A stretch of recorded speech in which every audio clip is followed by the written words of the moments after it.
where you can like summarize the history in a proactive way with their NSAIDs and what kind of chemo they're getting, and so that you can kind of anticipate, well, not anticipate, but, well, yeah, anticipate what type of oncological emergency to look out for, so that Right. from, as we do our handoff, shift to shift, nurse to nurse, so that we understand what we're all looking for, what we're all concerned with. Is that something that we do, or is that something that we should be doing? Well, this is kind of one tool that we use. I'm gonna pass this I love around it. You about come the two drugs that we talked about, the etoposide and the cisplatin.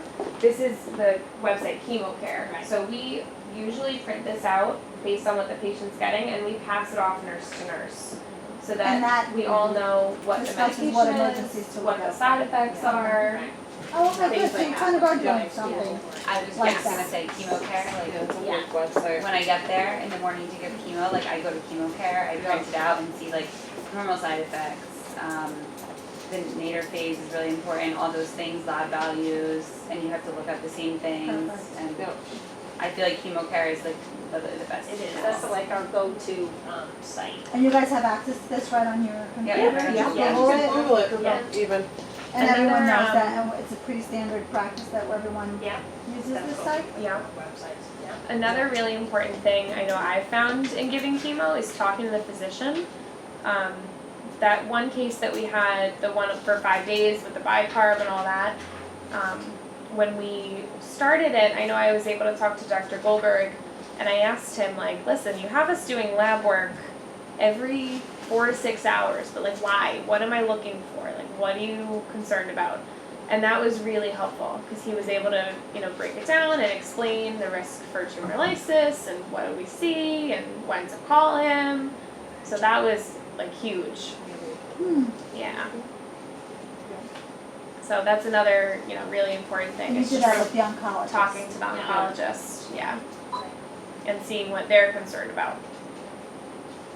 And there is a lot of, I was gonna say, there is a lot of teaching going back to the cancer center and then us on the inpatient side. There's a lot of teaching that starts there and really educating patients about what the time frame is for the pancytopenia so they can predict that and, obviously what you were just talking about, the signs and symptoms and when to know to come to the ED, right? So, I loved this presentation so much though, because it really reminded me of things that I don't think about every day. I mean, how often do you have a patient and you're like, oh, they have cardiac tamponade, I know what that is.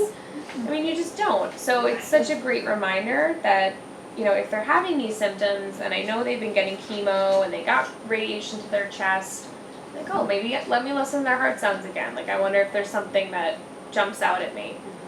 That's a good point, because I got in a report once, like, stable superior vena cava syndrome, and I was like, what does that mean? Like, stable? Right. So then I'm like looking it up, and then I saw the oncology doctor's note, and then it explains a little bit more, so. Right.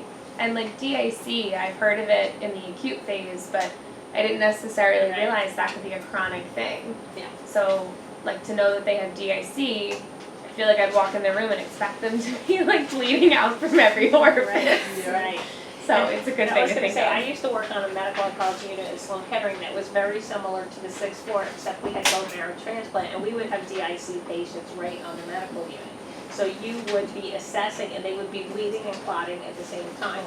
And only if they became severe did you actually take them to ICU, so the medical oncology nurses would manage those patients. But here, if they were DIC, we would probably transfer them to the unit, so we jump on that. And new grads, great information for you with sepsis, and you filled out an eval? Yes. Perfect, thank you. Oh, and here's your certificate. Everybody pick up a certificate if you could fill out an eval before you go. Everybody's name is on there. So for those Yes. of you So- who do work on the sixth floor, what we would like to do, if it's something we're able to continue with, is to maybe present a case study at staff meetings Yes. of patients that we actually have. So like if you have a patient with one of these oncologic emergencies, Yep. to jot down the information, like the lab work you see, the things that were interesting.